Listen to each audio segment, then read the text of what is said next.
Hi, ఈరోజు మనం పానకాల లక్ష్మీ నరసింహస్వామి ఆలయం గురించి తెలుసుకుందాం. మన దేశంలో హిందువులు కొలిచే దేవాలయాల్లో ఎన్నో ఉన్నాయి. ఒక్కొక్క ఆలయానికి ఒక్కొక్క చరిత్ర ఉంటుంది. అలాంటి అద్భుత చరిత్ర ఉన్న ఆలయం పానకాల లక్ష్మీ నరసింహస్వామి ఆలయం. ఈ స్వామి మహత్యం అంతా ఇంత కాదు. ఈ ఆలయంలో భక్తులు ఏమి కోరుకున్నా ఇట్టే జరుగుతుంది అని ప్రతి ఒక్కరూ అంటుంటారు.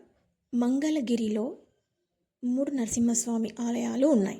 కొండ దిగువనున్న లక్ష్మీ నరసింహస్వామి ఆలయం, కొండపైన ఉన్న పానకాల స్వామి ఆలయం, కొండ శిఖరం మీద ఉన్న గండాల నరసింహస్వామి ఆలయం, కొండ దిగువనున్న శ్రీ లక్ష్మీ సమేత నరసింహస్వామిని భక్తులు దర్శించగలరు. పూర్వకాలంలో ఒక రాక్షసుడు ఉండేవాడు. అతడు బ్రహ్మచేత వరం పొంది దేవతల్ని మునుల్ని విపరీతంగా వేధించేవాడు.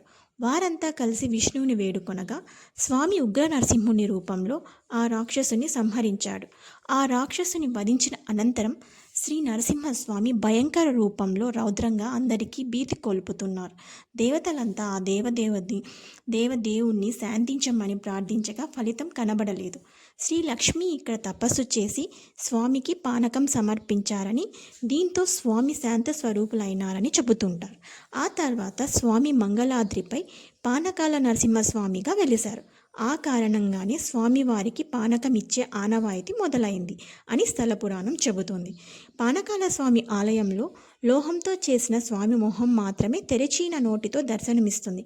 భక్తులు స్వామికి సమర్పించే పానకాన్ని పూజారి గారు ఇక్కడ స్వామి నోట్లో పోస్తారు. పానకం సగం అవ్వగానే గుటక వేసిన శబ్దం వస్తుంది. ఇక పానకం పోయడం ఆపి మిగతాది భక్తులకి ప్రసాదంగా ఇస్తారు. ఈ పానకాన్ని కొండపైన పూజారులే తయారు చేస్తారు. ఇంత పానకం ఇక్కడ వినియోగం అవుతున్నా ఇక్కడ ఒక చీమ ఈగ కూడా కనిపించకపోవడమే విశేషం. సృష్టిలో ధర్మం పూర్తిగా నశించి యుగ సమాప్తి దగ్గర పడినప్పుడు మాత్రమే పానకం వలికినప్పుడు ఈగలు చీమలు చేరడం ఆరంభమవుతాయని అంటారు. పానకాల స్వామి గుడి పక్కన కొంచెం ఎత్తులో శ్రీ లక్ష్మీ ఆలయం ఉంటుంది. దీని పక్కన ఒక సొరంగం ఉంటుంది. దేవతలు ఆ మార్గం నుంచి స్వామివారిని కలిసేందుకు వచ్చేవారని చెబుతుంటారు. దానిలో నుంచి వెళ్తే కృష్ణా తీరాన ఉన్న ఉండవల్లి గుహకి వెళ్ళవచ్చంట. ఋషులు ఆ మార్గం నుంచి వెళ్ళి కృష్ణానదిలో స్నానం చేసి వచ్చి స్వామిని దర్శించుకునేవారట. సర్వమంగళ స్వరూపిణి శ్రీ లక్ష్మీదేవి ఇక్కడ తపస్సు చేసింది కనుక ఈ కొండకి మంగళగిరి అని పేరు వచ్చింది. ఇక్కడ ఇంకొక విశేషం ఏంటంటే గండాల నారసింహస్వామి. తీరని ఆపదలు వచ్చిన భక్తులు తమ గండాలు గడిచిపోతే అక్కడ నేతితో కానీ నూనెతో కానీ దీపం పెడతామని మొక్కుకొని గంటం గడిచిపోగానే మొక్కుకున్న విధంగా అక్కడ దీపారాధన చేసి వస్తారు. ఈ గండాల నరసింహస్వామి ఇక్కడైతే అక్కడ స్టెప్స్ ఉంటాయండి. 600-700 స్టెప్స్ ఎక్కాలి.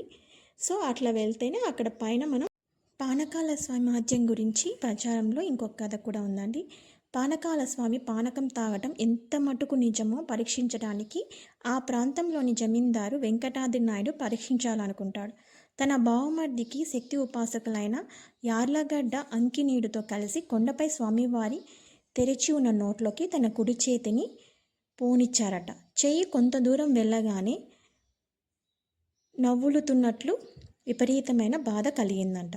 అంకినేయుడు గారికి తేళ్ళు పాములు కరిచినంత బాధ కలిగిందంట.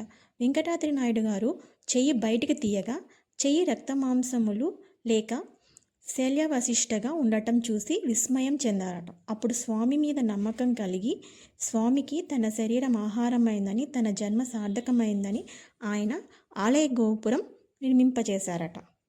పానకాల నరసింహస్వామి ఆలయానికి వెళ్ళడానికి మనం కారులో అయినా వెళ్ళచ్చు, లేదా ఆటో అయినా వెళ్ళచ్చు కింద నుంచి. కానీ కొండ శిఖరాన ఉన్న గండాల నరసింహస్వామి ఈ చిన్న మందిరంలో విగ్రహం ఉండదు, కానీ మనం దీపం వెలిగించవచ్చు. కానీ ఆ స్వామి గండాల నరసింహస్వామి దగ్గరికి వెళ్ళాలంటే మనం ఒక 700 స్టెప్స్ ఎక్కాలండి. అదైతే కంపల్సరీ. మనం అక్కడ కారు ఆటో అవి వెళ్ళవు. పానకాల నరసింహస్వామి టెంపుల్ టైమింగ్స్ అయితే 7 AM to 3 PM అండి. కింద లక్ష్మీ నరసింహస్వామి టెంపుల్ టైమింగ్స్ అయితే morning 5 AM to afternoon 12:30 PM, next evening 4 PM to 8:30 PM అండి. మనం మంగళగిరి చేరుకోవాలంటే బస్సు, ట్రైన్, కార్ ఎలా అయినా వెళ్ళచ్చు. బస్ విజయవాడ నుంచి అయితే 16 కిలోమీటర్స్ అండి మంగళగిరి.